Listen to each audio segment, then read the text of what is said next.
أبراهام كام مدري كران كاب هزبخا تفليخا نبت أنا زرئية كام مدري مدركا عندما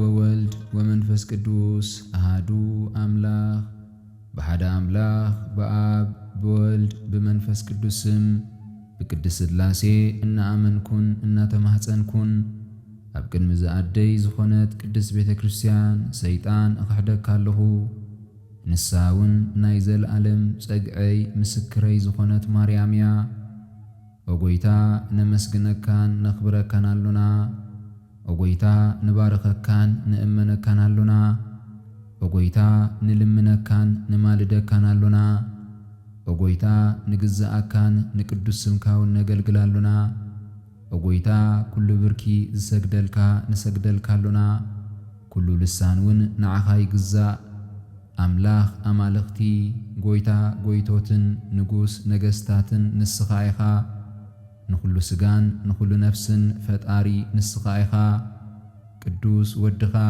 نسخاتكم سي كتصليون كلهم كمزي بلو إلو كمز مهارنا أبسمايات اتنبر ربنا إلنا نتوعك كالنا أبسمايات اتنبر ربنا سمكا يقدس من قستخا تمتع فقادكا كمتا أبسمايات كمونا مدريخون ناي علت انجيرانا لومي هابنا نحنا نزبدلنا بدلهم كم زحدقنا لهم أبسانان جيغانان حدقلنا كاب كفؤ زبلة أدحنا نمبر أفتنا يتأتونا من قستن حيلن كبرن نزل عالمنات كايمو آمين أو اجزئتي مريم بناي قدوس جبريل ملاخ سلامتا سلام بلكي بحلناخي دنجليخي بسقاخون دنجليخي عد اجزئابيهر قويتا سراويت سلام بلك اللهو نسخي كابانستي برختيخي فراخر سخون بروخيو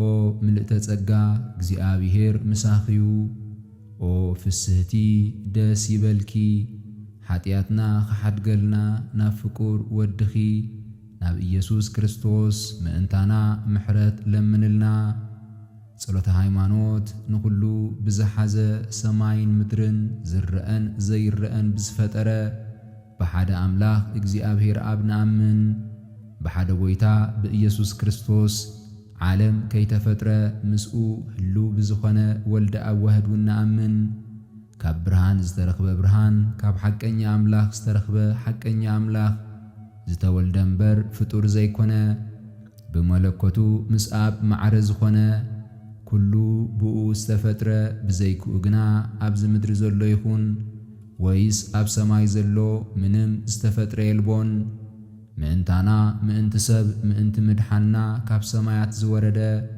بمنفس قدوس كاب قدس دنجل مريم سقا لبيسو سب كونا سب كوينو دما بزمن انتناوي بيلاطوس مئنتانا تسقلا مكرا مسقل تقبلا موتا تغبرة أب قدوسات مصحفت كمز تصحفة أب سالساي معالتي كام موتات تفليو تنسى بخبري ناب سمايات عرقة أب يمان أبؤو تقمتا كم بحدش دما نهياوانن نموتانن كفرد بخبري كمتسئيو نمنقستو مودات هايبولون قويتان محوين بزخونة كاب آب بزسرطة بمنفس قدوس نأمن مسآبن ولدن نسجدلون نمسجنون نسو آب نبيات حديرو زتناقريو لعلو هلو بزخونة ناي حواريات قبائي بحانتي قدست بيت كريستيان نأمن حاتيات نمستسراي بحانت تمكتون نأمن نتنسأي موتانن نزل علم زمت هيوتن تسفى نقبر قدوس قدوس قدوس እግዚአብሔር ጎይታ ሰራዊት ናይ ጎይትነቱ ምስጋና ፈጽሙ ሰማይን ምድርን ዝመልአዩ ክርስቶስ መጺእካ ኣድሒንካና ኢኻሞ ምስ መሓርን ሰማያውን ኣቦኻ መሕወይ ምስ ዝኾነ ቅዱስ መንፈስካ ንሰግደልካ ኣሎና።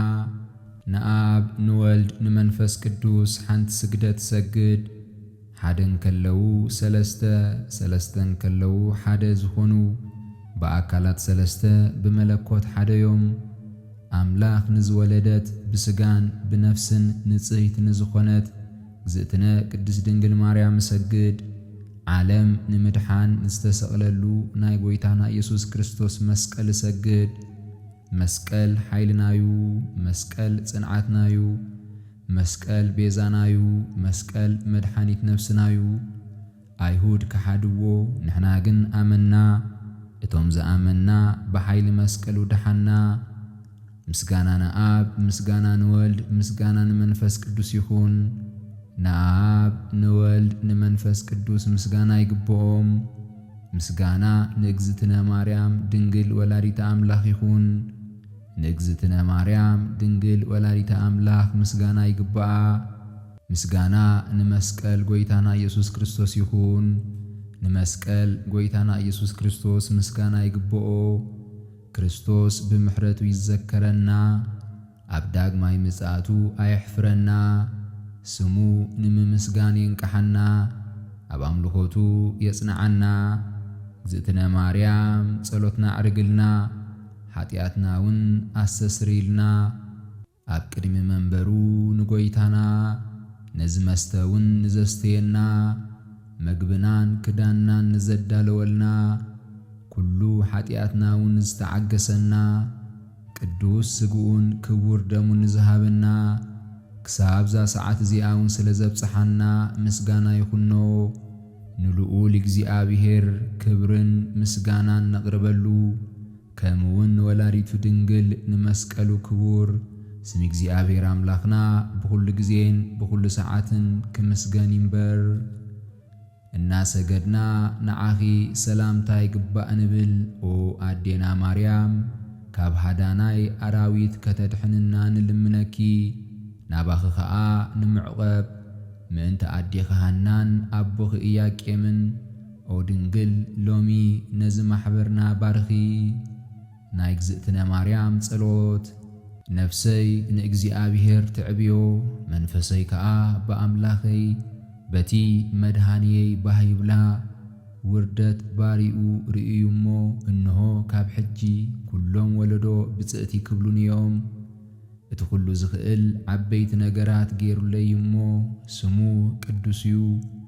ምሕረቱ ውን ኣብቶም ዝፈርህዎ ንውሉድ ወለዶ እዩ። ብቕልጽሙ ሓይሊ ገበረ ንዑብያት ሓሳባት ልቦም በተነሎም ንሓያላት ካብ ዝፋውንቶም ኣውረዶም ንዝተዋርዱ ኸዓ እልዕል ኣበሎም ንጡምያት ካብ በረኸቱ ኣጽገቦም ንሃብታማት ከዓ ጥራይ ኢዶም ሰደዶም ከምቲ ነቦታትናን ንኣብርሃምን ንዘርኡን ዝነገሮም ንዘለዓለም ምሕረቱ እናዘከረ ንእስራኤል ባሪኡ ተቐበሎ። ንአብ ንወልድ ንመንፈስ ቅዱስ ንዘለዓለም ምስጋና ይኹን። ብዕለት ሰኑይ ዝንበብ ናይ ኣዴና ቅድስት ድንግል ማርያም ወላዲተ ኣምላኽ ምስጋና ጎይታ ነቲ ሕዙንን ጉሁይን ልብን ዝኾነ ኣዳም ነፃ ከውፅኦን ናብቲ ቀደም ቦትኡ ክመልሶ ፈተወ። ኦ ቅድስት ድንግል ለምንልና። ጎይታ ብስጋ ካብ ቅድስት ድንግል ብዘይዘርኢ ሰብኣይ ተወሊዱ ኣድሓነና። ንሄዋን ነታ ተመን ዘስሓታ እግዚአብሔር ንሕማምክን ጻዕርኽን ኣዝየ ከብዝሖየ ብምባል ኣብ ልዕሊኣ ዝፈረዶ ልቡ ፍቕሪ ሰብ ስለ ዝሰሓቦ ነፃ ኣውፂና እሞ ኦ ቅድስት ድንግል ለምንልና። ኢየሱስ ክርስቶስ እቲ ስጋ ዝለበሰ ቃል ኣባና ሓደረ። ንሕናውን ከምቲ ነብኡ ሓደ ዝኾነ ወዲ ዝረኸቦ ክብሪ ክብሩ ረኣና ይቕረ ክብለልናውን ፈተወ። ኦ ቅድስት ድንግል ለምንልና። ነቢ ኢሳይያስ ብመንፈስ ትንቢት ናይ ኣማኑኤል ምስጢር ረአየ። ነዚ ምስ ረአየ ድማ ሕፃን ተወሊዱልና ወዲ ተዋሂቡና እናበለ ዓዊሉ ጨረሐ። ኦ ቅድስት ድንግል ለምንልና። ወዲ ወዲ ሰብ ኩልኻ ተሓጐስ ደስውን ይበልካ እግዚኣብሔር ንዓለም ኣፍቂርዋ እሞ ብኡ ዝኣምን ኩሉ ምእንቲ ክድሕን ነቲ ሓደ ወዱ በጀ ሃበ ልዑል ቅልጽሙን ለኣኽልና ኦ ቅድስቲ ድንግል ለምንልና ቅድመ ዓለም ዝነበረን ዓለም ኣሕሊፉ ዝነብርን ንድሕነት ዓለም ዝመጽእን ዓለም ክሕልፍ ዝመጽእን ኢየሱስ ክርስቶስ ሰብ ዝኾነ ቃል ካባኺ ብዘይምልዋጥ ሥጋ ለበሰ ፍጹም ሰብ ኮነ ብኩሉ ግብሩ ሓደ ወልድን ከሎ ካባና ኣይረሓቐን ኣይተፈልየን ንሱ ሓደ ራእይ ሓደ ህላዌ ሓደ መለኮት ቃል እግዚኣብሔር እዩ እሞ ኦ ቅድስቲ ድንግል ለምንልና ኦ ንነቢያት ሃገሮም ዝኾንኪ ቤተልሔም ተሓጐሲ ደስውን ይበልኪ ምኽንያቱ እቲ ዳግማይ ኣዳም ዝኾነ ክርስቶስ ኣባኺ ስለ ዝተወልደ ምውላዱ ኸዓ ነቲ ቀዳማይ ሰብ ኣዳም ካብ ምድሪ ሲኦል ናብ ገነት ክመልሶ ናይ ኩነኔ ሞት ፍርዲ ክስዕር እዩ ኦ ኣዳም መሬት ኢኻ እሞ ናብ መሬት ከኣ ክትምለስ ኢኻ ዝበሎ እዩ ብዝሒ ኃጢአት ኣብ ዘለዎ ጸጋ እግዚኣብሔር ይበዝሕ እሞ ኦ ቅድስቲ ድንግል ለምንልና ነፍሳት ደቂ ሰብ ኩሎም ይተሓጐሱ ደስውን ይበሎም ንንጉስ ክርስቶስ ከኣ ምስ መላእኽቲ ኮይኖም ዓዊሎም የመስግንዎ ንእግዚኣብሔር ኣብ ሰማያት ምስጋና ይኹን ንደቂ ሰብ ከኣ ኣብ ምድሪ ሰላም ይኹን እናበሉ እቲ ናይ ቀደም መርገምን ምኽሪ ጸላኢ ዲያብሎስን ኣፍሪሱ ናይ ኣዳምን ሔዋንን መጽሓፍ ዕዳ ቐዲዱ ነፃ ገይርዎም እዩ ንሱ ኸዓ እቲ ኣብ ሃገር ዳዊት ዝተወለደልና መድኃኒና ኢየሱስ ክርስቶስ እዩ እሞ ኦ ቅድስቲ ድንግል ለምንልና ኦ ጐይታ ኣብ ዓለም ንዝነብሩ ንኹሎም ደቂ ሰብ እተብርህ ናይ ብሓቂ ብርሃን ምእንቲ ፍቕሪ ደቂ ሰብ ናብ ዓለም መጻእካ ኩሉ ፍጥረት ከኣ ብምምጻእካ ተሓጐሰ ንኣዳም ካብ ስሕተት ኣድሒንካዮ ኢኻ ንሔዋን ካብ ጻዕረ ሞት ነፃ ጌርካያ ኢኻ ንኹሉና እውን መንፈስ ውልድነት ስለ ዝሃብካና ምስ መላእኽትኻ ሓቢርና ነመስግነካ ኣሎና ኦ ቅድስቲ ድንግል ለምንልና